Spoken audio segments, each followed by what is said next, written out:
अतिशय वाईट प्रवृत्तीच्या कृतीला, ह्या अन्यायाला बळी पडलेल्या ह्या 3-3, 4-4 वर्षांच्या मुलीचा काय दोष?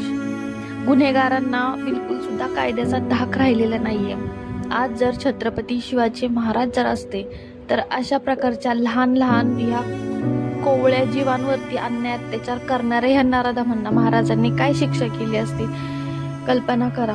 खरंच आज असं वाटतंय की महाराज असायला हवे होते. आणि हे जे नालायक लोक आहेत ना, ह्यांना मृत्यूदंडाशिवाय दुसरी शिक्षा असूच शकत नाही.